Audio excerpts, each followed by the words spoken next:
Now, coming to Woodward Sports. Woodward and Main Street. The Woodward Sports Network Detroit Lions Show. Let's go! Catch Gabrielle D. Phillips, Matt Broder, and Terry Foster for all the latest news on your Detroit Lions every week. Only on the Woodward Sports Network YouTube channel and woodwardsports.com. Good morning, Woodward Sports, and happy game day. We have made it. It is time for the NFL kickoff with your Detroit Lions. I'm Gabrielle D. Phillips. Alongside me, I have Matt Broder and Terry Foster. You already made your first mistake. This is not game day. This is the biggest game day in Lions history. Let's go. Correct. You had me nervous there for a minute. I was like, oh, what did I do already? Whose name did I screw up? But we're fine. We're on track, and it is the biggest game day in Lions history, and we're here to get things started. We are your Detroit Lions insiders for Woodward Sports Network, and we're going to get things started here for the first episode. Let's do it, Gabby. I'm excited. Are you ready? I'm ready. Alrighty. Well, we're going to start things off by introducing ourselves because you may know us, you may not, and we're going to be talking a lot of Lions this season, so we want to give you a little bit of information with the voices that you're hearing. Who are you hearing? What are we about? So I'm going to kick things off with Mr. Terry Foster, the legend. He grew up on the west side of Detroit, previously a columnist and beat writer for the Detroit Free Press, where he covered the Lions' last playoff win in 1992. I was there, yes. And hopefully he'll be covering another playoff win in 2023. But he hasn't just covered the Lions. He has also covered Wimbledon, the Pistons' bad boy era, 5 Stanley Cups, 5 NBA Finals, 5 Indy 500s, the World Series, the World Cup, the Rose Bowl, and 9 Super Bowls. And now he's with Woodward Sports Network, and he's known for his mixed bag of comical and hard-hitting stories here on woodwardsports.com. Yes, and by the way, we're going to have history today. Yeah? This is the first Lions show I'm going to do with a smile and not a smirk. So I'm ready to go. We're starting things off on a positive note. And now on the other side of me, we have Mr. Matt Broder, another local guy. Matt is a graduate of Cranbrook High School right down the street from us here. He attended the University of Michigan, where he played baseball, and he was a left-handed pitcher. That's me. Even on the Big Ten, you represented Michigan on the Big Ten Board of Student Athletes? Yes, the Student Athlete Academic Council. I was the Big Ten representative my junior year at Michigan. Thank you. A left-handed pitcher with brains. There you have it. And now he is the WSN Lions beat writer and also one half of WSN's latest show, Woodward Nights. How was last night? Oh, it was amazing. We're 2 shows down now and having a good time. Ready to get this Lions season kicked off. I'm so lucky to be doing this here with you, too. I'm excited. And then there's me. He almost sounded sincere saying that. Almost. Okay. I am Gabrielle D. Phillips. I will be your host for the WSN Lions Insider Show. Woodward and Main Street. I was born and raised in the Metro Detroit area. And although I don't have as extensive of a reporting history of the Detroit teams, I actually have a little bit of history with Detroit teams in that I used to sing the national anthem a couple of Tigers games back in the day, so that's like my history of Detroit sports that I'm bringing on with me. And if you watch the morning show, you know I am a proud graduate of FSU, but I'm one of the few people that moved to Florida and then moved back to Michigan. So here I am, back in Detroit and covering the teams I grew up on. Welcome back. And now your Florida State Seminoles are good again. And I will take it. Let's go. I will take it. Number 4. But we have lots of Lions to get to this show, and we're going to kick things off for our intros with a little something different. We were trying to think, how can these listeners get to know more about us just besides our quick intros? And we had the great idea from Mr. Matt Broder over here to compare ourselves to a Lions player on the team roster. So, Terry Foster. Yes. Terry. Who would you most compare yourself to on the Lions roster? Well, I went through the roster and was looking for the oldest player on the team, but nobody's over 25. So I'm just going to go with Brian Branch. Okay, why Brian Branch? He's not a real big fellow. He's going to bust you up, and he's going to make you think about going over the middle. So that's what I do. Terry, you're going to hit us hard, aren't you? I'm going to hit you hard, and don't play with me. No, No. man. I'm not I here think to play. everyone has learned that. Don't mess with Right. T-Foss. Matt Broder, who is your comparison? If I were to compare myself to one Lions player, I would go with Cameron Sutton. He's one of the Okay. newest additions. The way I look at it, Woodward Sports and the Lions, we're both on the rise and just needed a few veteran pieces to come in and help the team sort of get to that next level. I think Cam Sutton is going to do just like that for the Lions. And a little side note, he was a baseball player? Cam Sutton was drafted No by way. the San Diego Padres in the 16th round out of high school, and he decided to play football. Went on to Tennessee, where he started next to Emmanuel Mosley. But he was a baseball player, played center field, grew up a Braves fan. I wonder what went into that decision to go to college and then have the chance to play in the NFL versus like already kind of being locked in I wish I to knew. the MLB. That's where the comparison between the two of us stopped, but Yeah. I wish I wish I knew. You didn't have an offer to go and play college football too? Nope, No. not me. Darn. Where'd you get drafted in an MLB draft? See, I didn't do that either. I didn't even get drafted.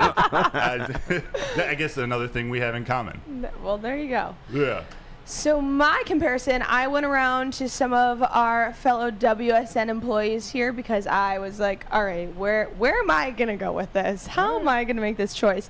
And the overwhelming answer from several people was Alex Anzalone. And I Nice. think Nice. definitely getting that because of the blonde hair, similar length. I actually think he might have longer hair than me, and it's definitely blonder than mine. But I don't think anyone would be confusing us if we were standing next to each other. I think he has like at least a foot on me. He's a big dude. Yeah, big dude, but I totally get the comparison with the hair, so I'll take it. And Alex Anzalone is the captain of that defense. He wears the green dot, sort of navigating the entire defense organization. A lot of those things that you do for us here at the Woodward Sports Network. Appreciate See, I it. can't Too. fully be down with that until I see you here in a ponytail. Like Okay. Anzalone. Right. Well, Yeah. maybe next time I'll put the hair in a low pony and put the helmet on. Yes, do that, And then, please. and then everyone will be like, "Wow, Alex Anzalone is on the Detroit Lions Right. Insider Because I Show." do have a philosophy about the NFL. You have to have one white guy with a ponytail on defense to be good. True. I'm trying to think of teams across the league right now with white guys with ponytails. Does it have to be a blonde ponytail? Can it be No. brunette? Okay. Bosa has a ponytail sometimes. He does. I remember an A.J. Hawk on the Packers. Right. They had a couple of middle linebackers with that long blonde ponytail. You got to have at least somebody. on Look the at team. your history. Yeah. It's important. Okay, good to know. We have lots to cover here this morning to get you ready for your first Lions game of the season. We're going to kind of answer the question, how do we get here? Go over some player superlatives, and then we're going to get to this conversation about Mr. Kelsey and his knee and what that means for the Detroit Lions tonight. Little information this morning that came out is that he will be going through a practice this morning to test his knee strength. It's going to be a last-minute decision, it's sounding like. So we'll get to that and what that means for the Lions a little bit later in the show. But stick with us here. We'll be right back, and we'll get to answering how did we get here. Woodward Sports' own Tom Mazaway and Sam Stick Day will be hosting our Lions postgame show after every Lions game all season long. Tune into the Woodward Sports YouTube channel for his hot-off-the-press takes, game analysis, and Kool-Aid sipping celebrations. You won't want to miss it. Join Maz, Stick, and special guests each week immediately following every Lions game, exclusively on the WSN YouTube channel.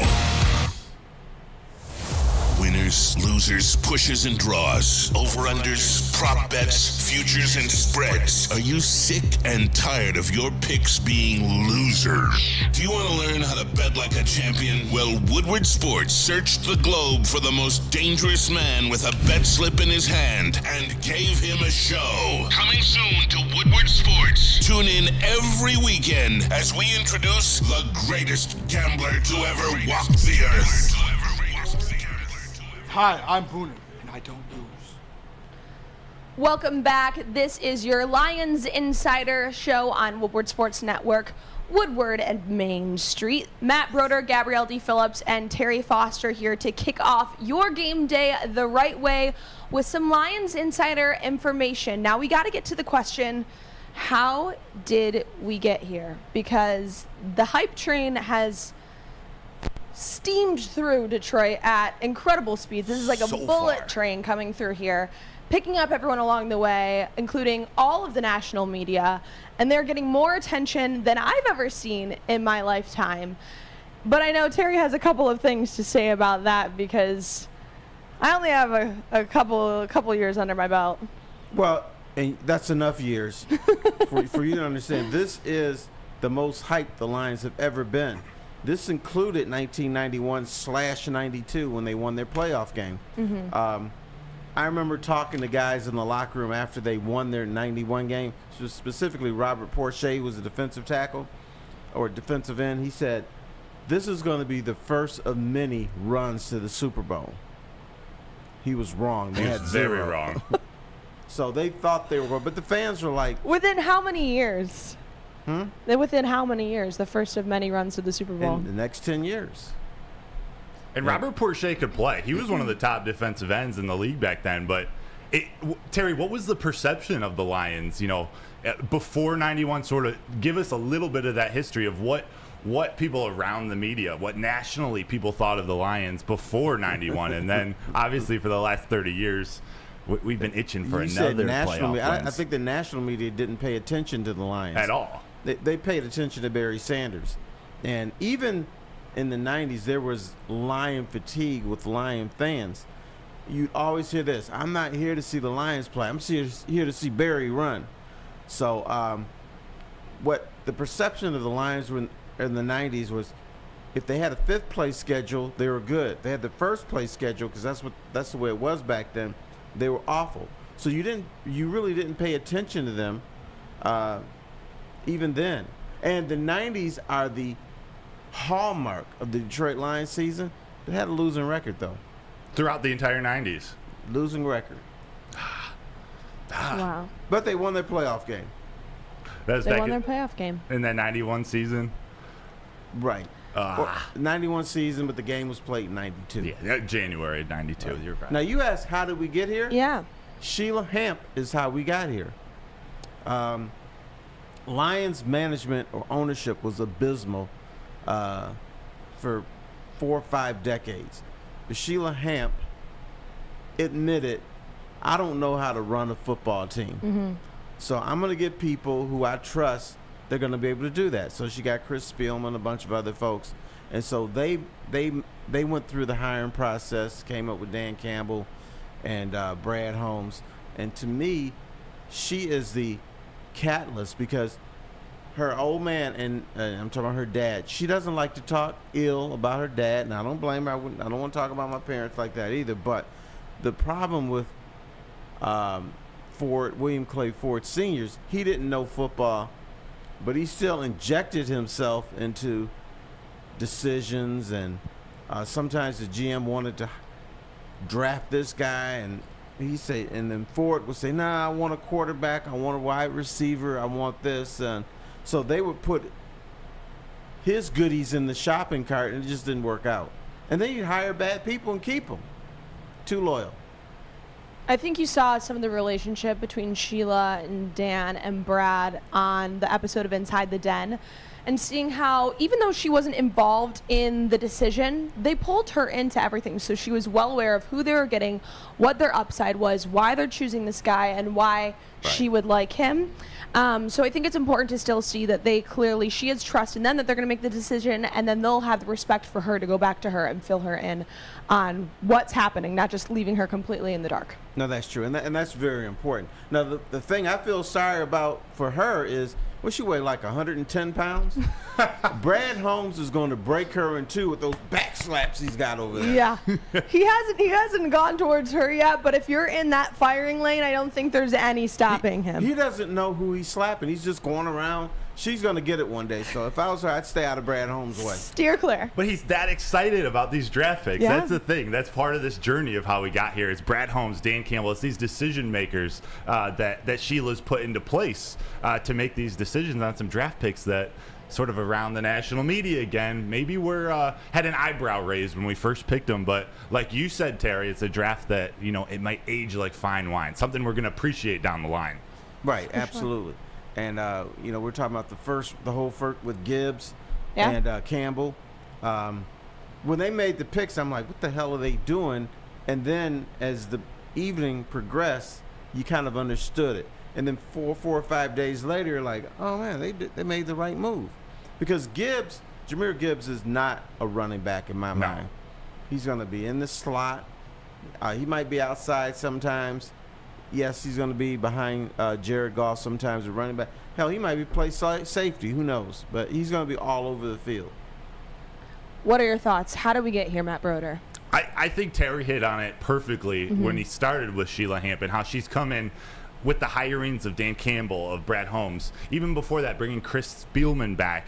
She really set this foundation, or reset this foundation. You know, she talked about in an interview with Dan Miller how she sort of sought outside counsel, an old friend in business, to sort of create this new noble cause of the Lions and really start this over. And I think we've seen with Dan Campbell especially the culture shift in the entire Lions organization from top to bottom, and it's starting to bleed out into the decisions they're making for player personnel, new coaches, all this new energy injected, this new culture, the C word. I know we're going to talk about that a lot today. It's completely changed from what I remember growing up and watching the Lions. So it's just refreshing to see a team being built the right way. And I think I'm not just the only person around the nation saying things are different in Detroit. We still got to go out there. The Lions still got to go out there and prove themselves, but things are different in that organization. And that also definitely starts with Sheila Hemp, because you're seeing, even in her interviews last year when things weren't going the Lions' way, she still stood behind Dan Campbell.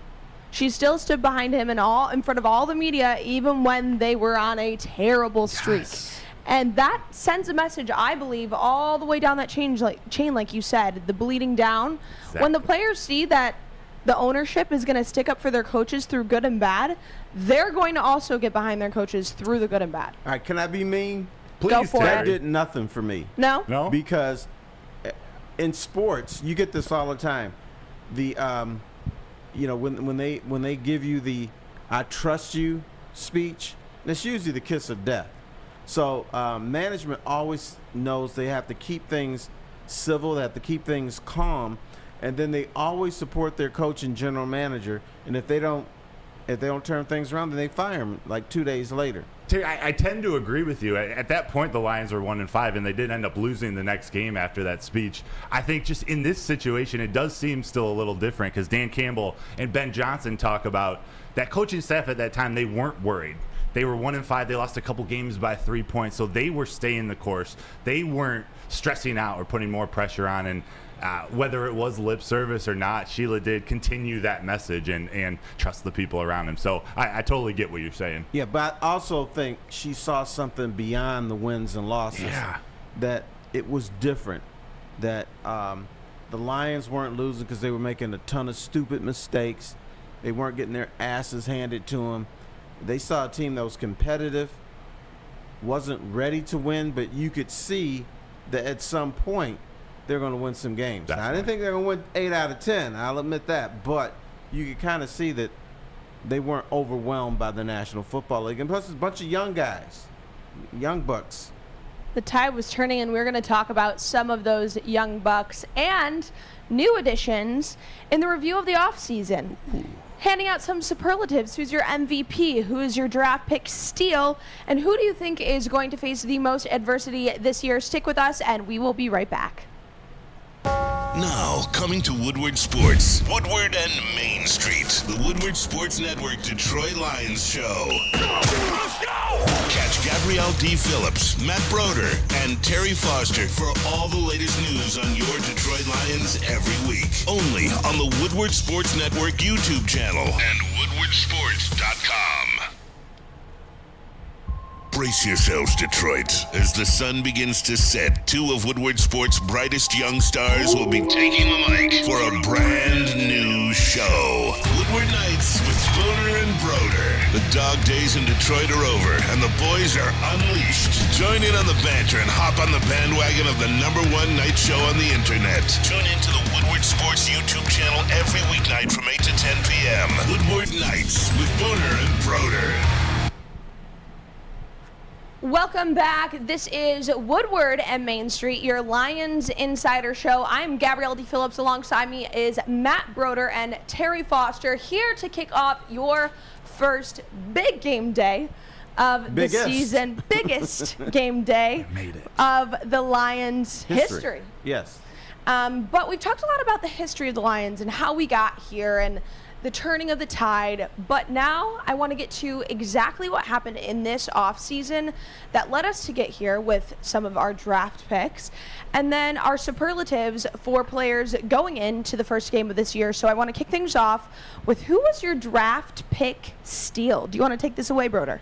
I will. I think I know who Terry's going to pick, so I'm going to go a little different direction. Yes, don't pick my guy. I won't. I'm going to go with Broderick Martin. Okay. This is a guy who hopped up on the radar very late. In fact, I don't think many Lions fans were thinking of Broderick Martin going into this draft. There's all the talk about Jalen Carter. Is that who we're going to take in the first round? But Brad Holmes, Dan Campbell, and team decided to wait to address their defensive line needs until the third round, where they traded 3 draft picks to go up and get Broderick Martin, a big boy out of Western Kentucky. He's about 6'6", 335 pounds. I know Terry likes that big booty on the defensive line. I like big butt. I'm not going to lie. That's why I like Isaiah Buggs, who's not going to play, by the way. I know. I don't like that. But Broderick Martin's got a big ass, which means you can't move him. Yes. And he's kind of a gregarious guy, and so I can understand that. But my guy is Brian Branch. Okay. Should have been drafted in the first round by somebody. He dropped. That's the NFL. Dropped the ball, and Brad Holmes is like, he's still here. All right, let's get him. He literally might be the steal of the entire draft across the NFL. Right. Yeah. He's definitely up there. I knew you were going that route. He's definitely the steal of the Lions And he'll draft. bust you up too. Yeah. Oh, He's yeah. not a real big guy, but that's okay. You don't need to be big in the NFL, because the NFL now is you're more dangerous if you're speedy than if you're big now. Yes. Back in the day when I was a young buck covering the league, big meant dangerous. Speed was a nice thing to have, but if you were big, you were dangerous. Now speed, because of the turf and these athletes, and they're all muscular, and so it's just a different league now. So I think all 3 of us would agree about Brian Branch, because he was also on my list, but as I picked 2 because I'm breaking the rules a little bit. It's half our draft picks. I know. I'm just kidding. Let it fly. He is my short-term draft pick steal, but my long-term is Hendon Hooker, because I think in the long term he's going to have such a high upside. We got him at such a steal, and no, he may not be playing this season. He may come in at a later game, at a later date. But I believe the potential for him and what he could bring to this Lions team has huge potential. Definitely. Huge He's kind of potential. like the new NFL. He sort of fits that mold. And before he tore his ACL at Tennessee, he was in the Heisman race, maybe even the front runner. So I like that. Would have been a first round pick, probably. Easily. No doubt. Easily. So, but if you're going to, here's why I'm excited about the Lions, is because not this season. It's the fact that they're young and they can continue this for like 4 or 5 years beyond this. So Jared Goff is not going to be the quarterback of the Detroit Lions forever. So now you've got Hendon Hooker, who is the new breed of quarterback that's coming into this league. He'll be healthy. He'll be experienced. Probably will be hungry because he's going to be a backup for maybe 2-3 years.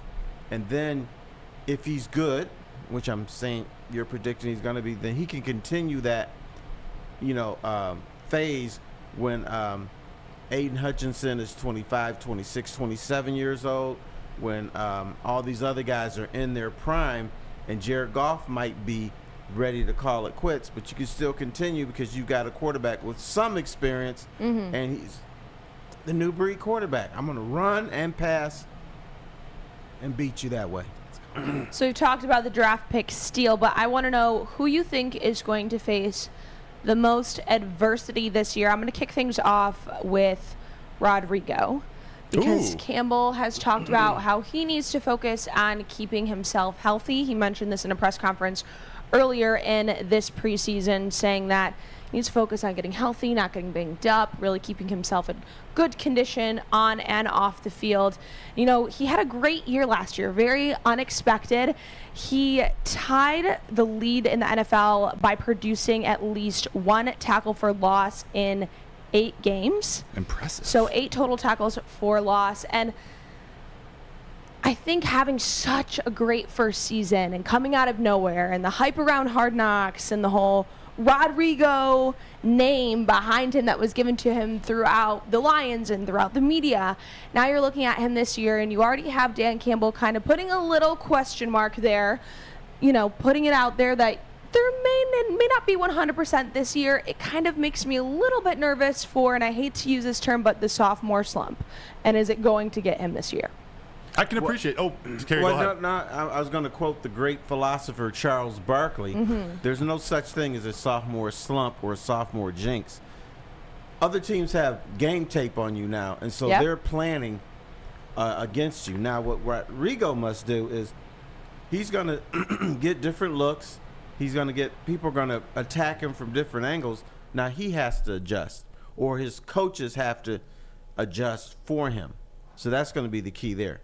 But I like Rodrigo. I don't know if he's going to go through the sophomore slump, but somebody is. Yeah. So we just have to figure out who that's going to be. Somebody's not going to have as good a second season as their rookie year.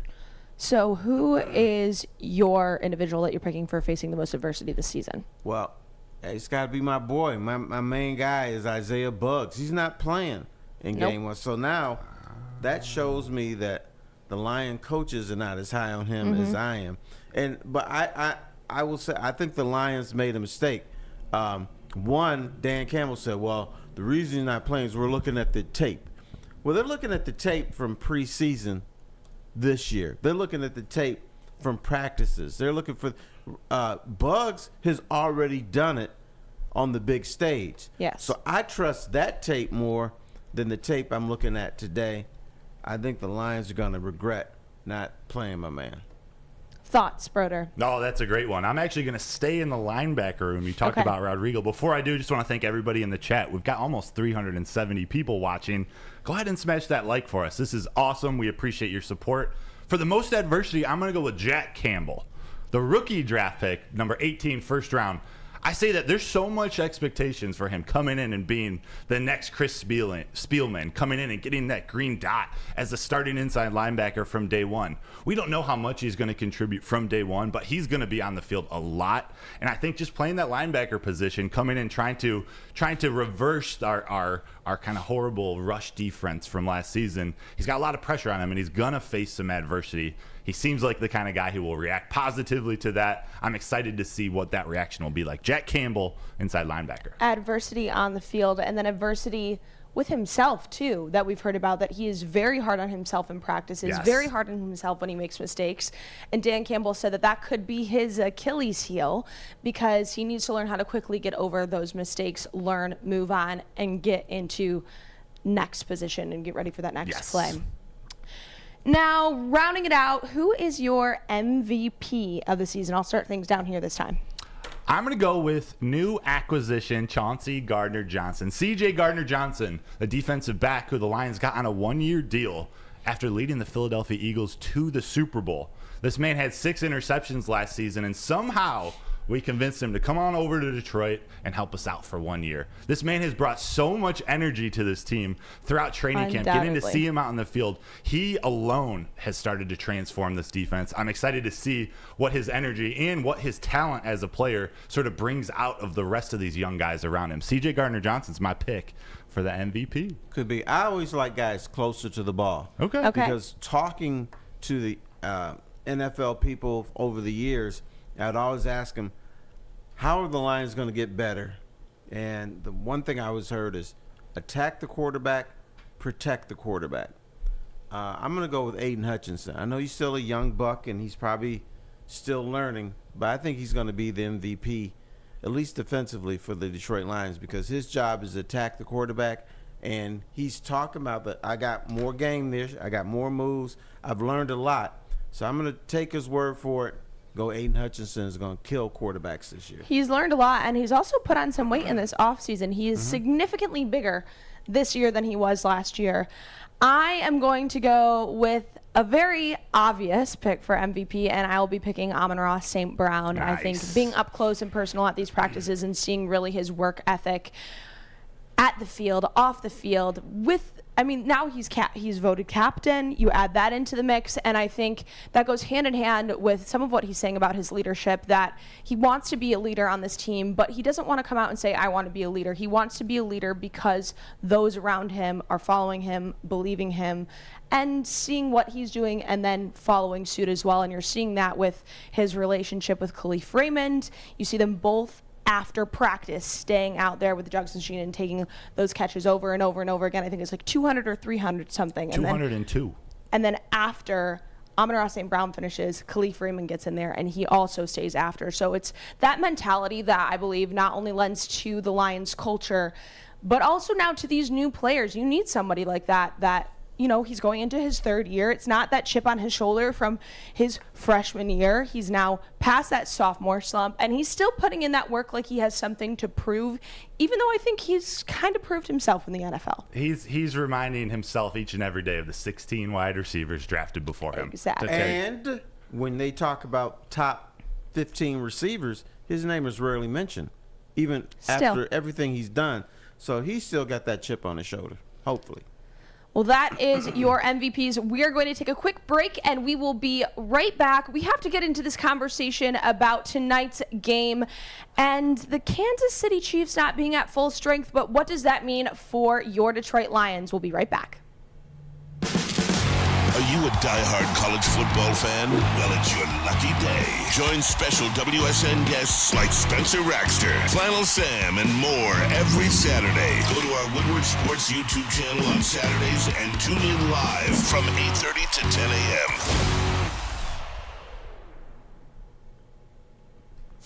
Join Woodward Sports' own Jeff Iafrate, along with special WSN guests for the most anticipated Lions season in decades. Filled with different surprises and expert analysis. You're not going to want to miss out. Go to our Woodward Sports YouTube channel on Sundays and tune in live from 9:30 to 11:30 a.m.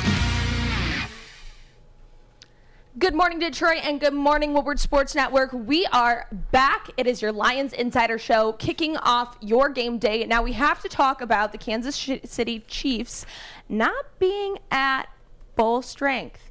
Travis Kelce this morning went through a workout to determine if he is going to be able to play in the game, so I'm sure we'll be getting updates on that as the day progresses. That was via Tom Pelissero. Bright and early this morning, even before we had started the show at 7 a.m. I think that tweet came out around like 6:30 on my drive down here. I was like, all right, Tom Pelissero was up early. The NFL is ready to start. Travis Kelce wants to be on that field tonight, no doubt. So we'll find out if he's going to be joining the team. But then there's also the question mark around Chris Jones. Now, we saw another deal get finalized in the 11th hour last night. So will this happen for Chris Jones today, or is it too late? But my big question is, if the Lions win versus Kansas City not at full strength, does it still count as a win in your book?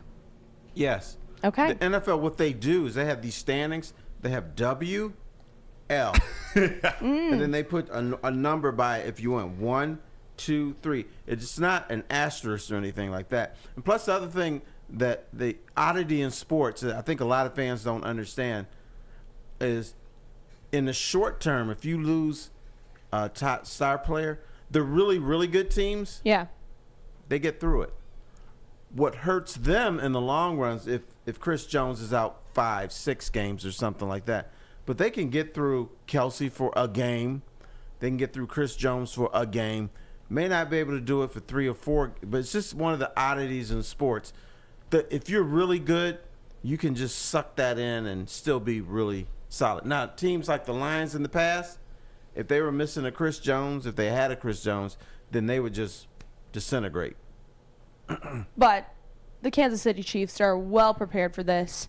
They've been preparing to play without Chris Jones this whole time. Obviously not Travis Kelce, but I think with that team, they're ready for anything. What are your thoughts, Broder? Yeah, the Kansas City Chiefs certainly can get through it. But if you're a Lions fan, if you're the Lions, it doesn't matter if Travis Kelce or Chris Jones is out. If you want the team at full strength just to prove to somebody that you beat the best at full strength, you crazy. You crazy. We just need to go out and get that win. That's what the Lions need to do. They need to show up today and beat the Chiefs. We're missing Jamison Williams, too. The Lions are missing their star wide receiver. They're one of 2 star wide receivers. So you hear us talking basically about didn't play last year, so Exactly. I don't count that. Yeah, that's but you know fair. what? In the National Football League, a collision sport, everybody's going to be shorthanded. Exactly. So At some you point in the beat season. who goes out there. This doesn't take anything away from if Jones won't play, Kelce doesn't play. It's like the rest of the Kansas City Chiefs showed up. Patrick Mahomes is out there, right? Yeah. Now, if he didn't play, maybe I said, they lucked up. But National Football League, y'all, even if you're playing, you're going to have something wrong with your arm or your eye, or your toe or something like that. After day 1 of training camp is the last time players were 100% for the entire season. But I do think that this is such a big question across all media right now because it is the first game of the season and you expect those big hitters to be in the game and be at 99% strength. So the fact that he is not going, if he is there, he's not going to be at full strength is where the conversation is becoming bigger and bigger and bigger because it is the first game. But I think if we were in game 5, 6 down the road, this wouldn't be such a prevalent question. And because these are 2 of the best players in the entire league on offense and defense. Chris Jones is one of the best defensive tackles, and I think was top 3, 4, or 5 in defensive player of the year last season. He's trying to get paid, so he's in a certain situation there. And Travis Kelce, Hall of Fame tight end, some people think he's going to go down as the best of all time.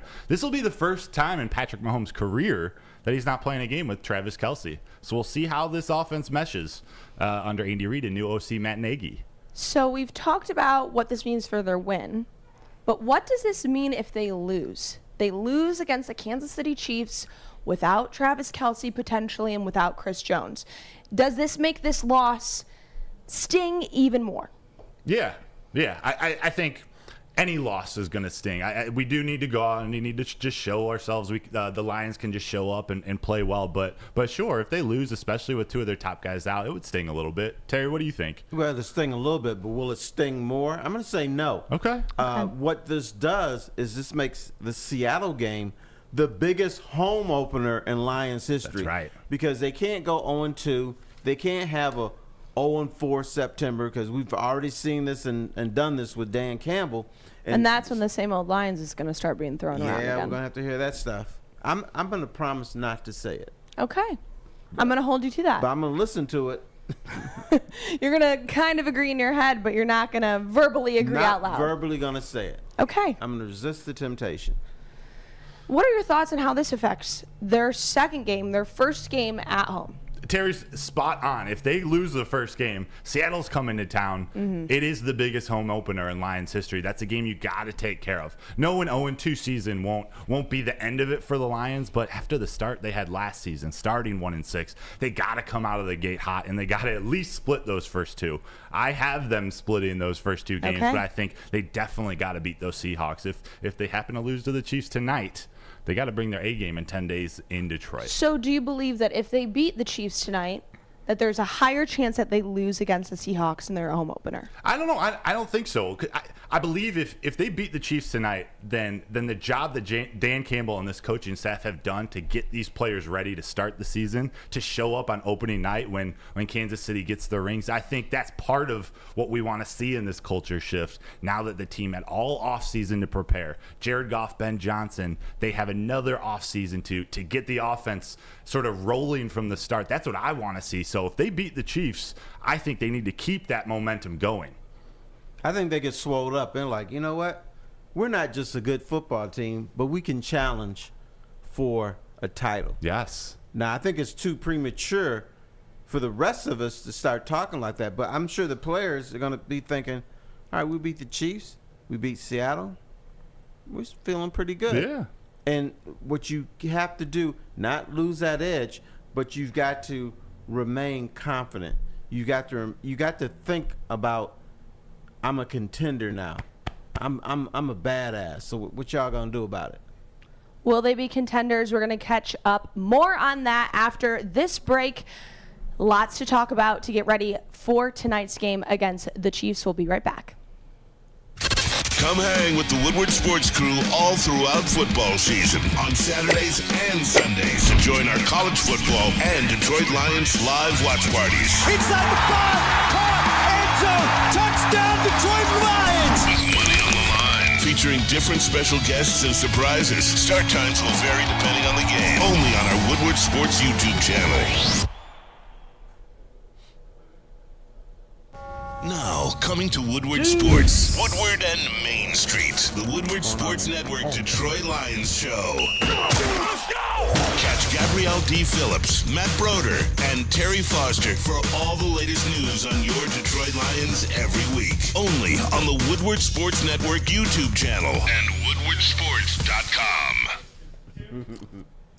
We are back for your first episode of Woodward and Main Street. I'm Gabrielle D. Phillips, Matt Broder, and Terry Foster, your Lions insiders here at Woodward Sports Network. There's a big game tonight, and we know that you're all counting down the seconds until your Detroit Lions walk out into Arrowhead. So we're going to go over the game notes for tonight. We're going to go over a reason to be optimistic, a reason to be pessimistic, and are the Lions ready for prime time? So Terry, can you give me your reason to be optimistic for a Lions win tonight? Optimistic that the Lions are a legit football team. They're a real organization.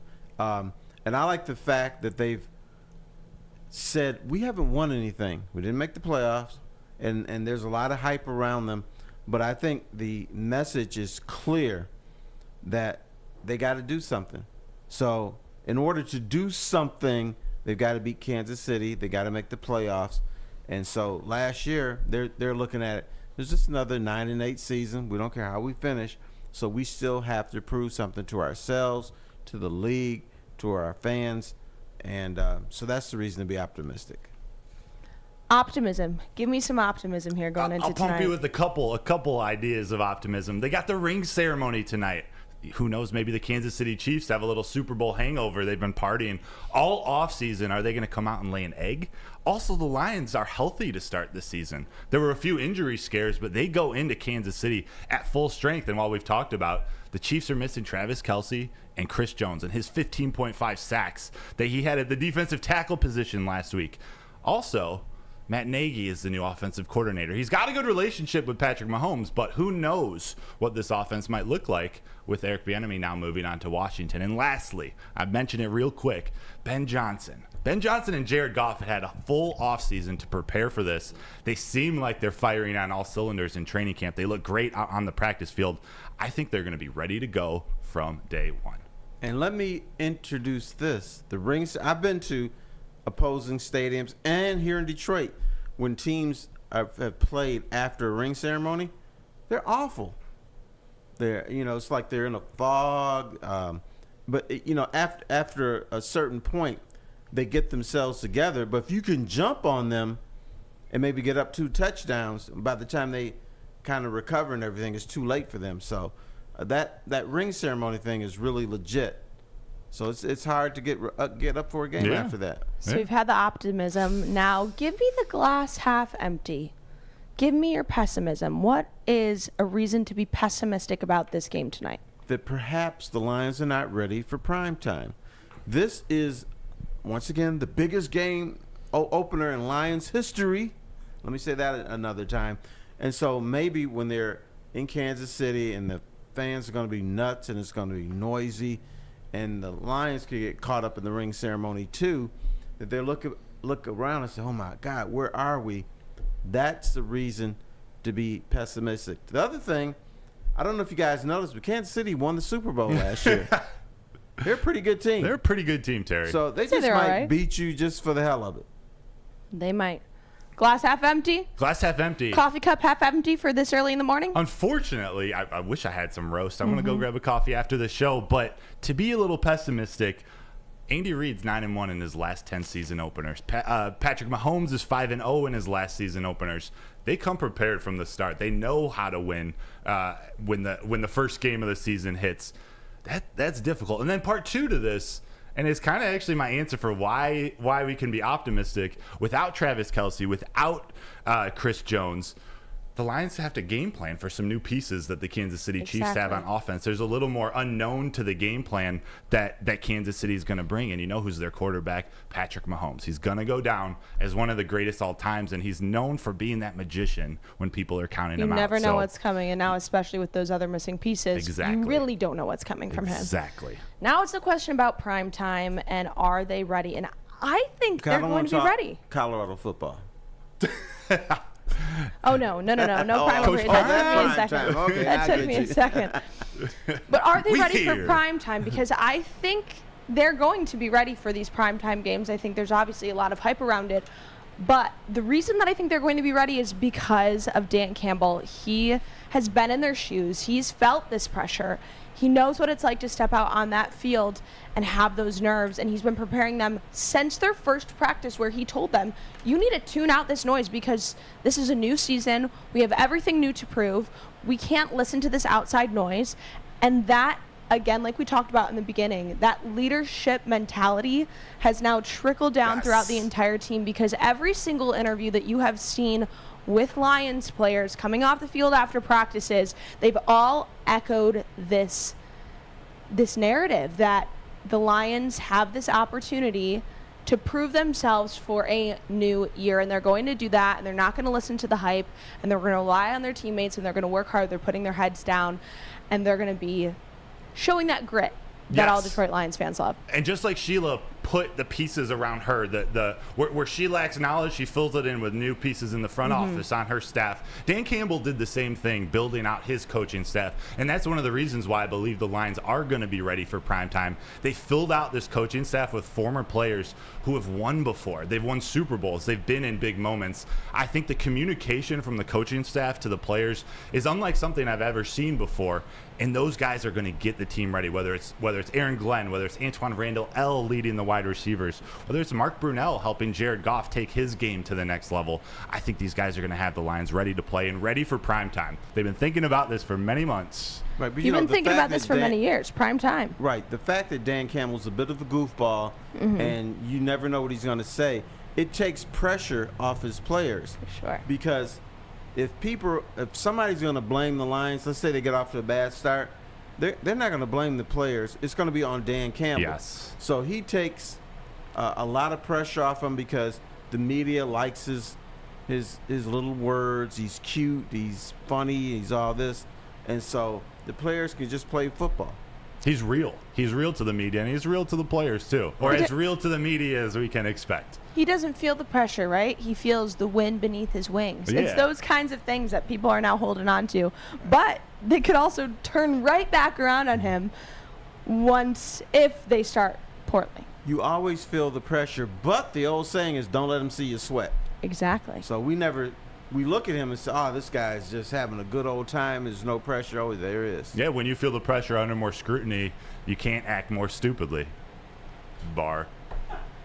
Okay. So we're on the final countdown. I'm going to get everyone's last predictions going in tonight. Win or loss? I'm going with the W. You want a score prediction? I mean, I was just looking for a win or loss, but if you want to get into details here, go right for it. I'm giving you a 31-20 Lions victory over the Chiefs. 31-20. Let's go. Not quite ready for prime time. They're going to put forth a great effort. The Kansas City Chiefs will defeat the Lions 34-30. Come on, Terry. I'm also going to go with a Lions loss tonight, but a Seahawks win at home. I would rather have the home opener be a win, so those are our final predictions. Thank you so much for sticking with us for our first episode this morning, this Thursday morning, to start off the biggest home opener in Lions history. I'm Gabrielle D. Phillips, Terry Foster, and Matt Broder here, Woodward and Main Street. Now, coming to Woodward Sports. Woodward and Main Street. The Woodward Sports Network Detroit Lions Show. Catch Gabrielle D. Phillips, Matt Broder, and Terry Foster for all the latest news on your Detroit Lions every week. Only on the Woodward Sports Network YouTube channel and woodwardsports.com.